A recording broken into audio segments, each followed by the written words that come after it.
26 సంవత్సరాల నమ్మకం, లక్షలాది సంతోషకరమైన వివాహాలు. తెలుగు మ్యాట్రిమోనీని డౌన్లోడ్ చేయండి. శ్రీరామ జయం. శ్రావణ మాసంలో శుక్లపక్షంలో వచ్చే ఏకాదశికి పుత్రదా ఏకాదశి అని పేరు. సంతాన భాగ్యం కోరిన వారు, సంతానం యొక్క అభివృద్ధి కాంక్షించేవారు, తమ కుటుంబం యొక్క అభ్యున్నతిని కోరేటటువంటి వారు ఈ ఏకాదశి వ్రతాన్ని అనుసరించాలి. చాతుర్మాస్య వ్రత దీక్షలలో శుక్లపక్షంలో వచ్చే అన్ని ఏకాదశులు అంటే ఆషాఢశుద్ధ ఏకాదశి మొదటి ఏకాదశి, అనంతరం శ్రావణ మాసంలో శుక్లపక్షంలో వచ్చే ఏకాదశితో ఒక్క నెల పూర్తి అవుతుంది. ఈరోజు మొదలుగా రెండవ పాదం పెరుగును ఆహారంగా స్వీకరించరాదు. అలాగే పాఠాంతర భేదాలలో కొందరు పాలును ఆహారంగా స్వీకరించరాదు అనే నియమాలను కూడా అనుసరిస్తూ ఉంటారు. వారి వారి గృహ పద్ధతిని అనుసరించి ధర్మశాస్త్ర నియమాలను పాటించి పెరుగును ఆహారంగా స్వీకరించరాదు. అలాగే ఈ రోజున ఉపవాస దీక్షలు ప్రారంభించాలి. ఏకాదశి ఉపవాసం చాతుర్మాస్య దీక్షలలో రెండవ మెట్టు ప్రారంభం. ఏ వ్రతం చేసినా, పూజ చేసినా, వ్రతంతో పాటుగా అర్చనతో పాటుగా ఆరాధనతో పాటుగా నోముకునే నోము ఏదైనా కూడా అన్నింటి పరమార్థం ఒక్కటే, సత్సంతాన సౌభాగ్య శుభ ఫలావాప్త్యర్థం. ఇది సంకల్పం.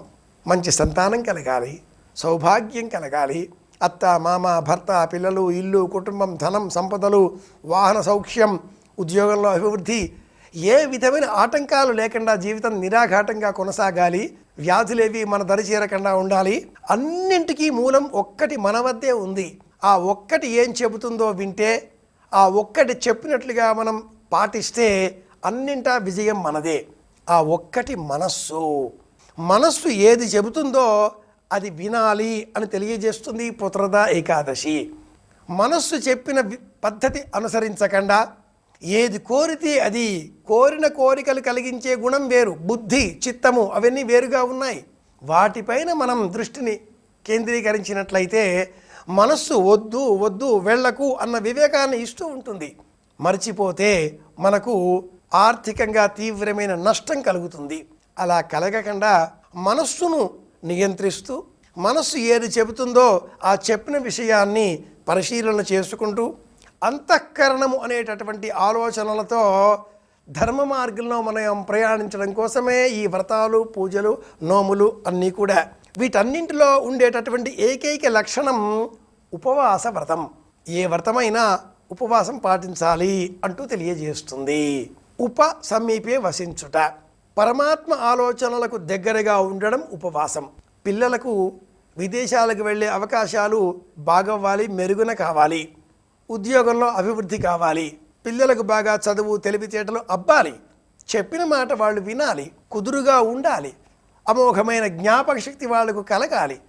ఇలాంటి సంకల్పంతో పుత్రదా ఏకాదశి నాడు ఒక్క గ్లాసులో నీరు పోసి ఆ గ్లాసును ఎదరగా పెట్టుకొని, శ్రేష్టం రాగి గ్లాసులో నీరు పోసి ఒక్క తులసీ దళం అందులో వేసి రెండు చేతులు జోడించి పరంధామ పరాత్పర శ్రీమన్నారాయణ నీవే శరణు, మరొక మార్గం లేదు తండ్రి అనే సంకల్పంతో విష్ణు సహస్రనామ స్తోత్రం పారాయణ చేసిన అనంతరం ఆ గ్లాసులో ఉండే నీటిని ఇంటిలో ఉండేటటువంటి బాలబాలికలకు తీర్థంగా అందించినట్లయితే వారు తులసి దళం వేసిన విష్ణు సహస్రనామ స్తోత్రంతో పవిత్రం చేయబడిన ఆ నీటిని స్వీకరించడం ద్వారా మంచి బుద్ధి కలిగిన వాళ్ళు అవుతారు.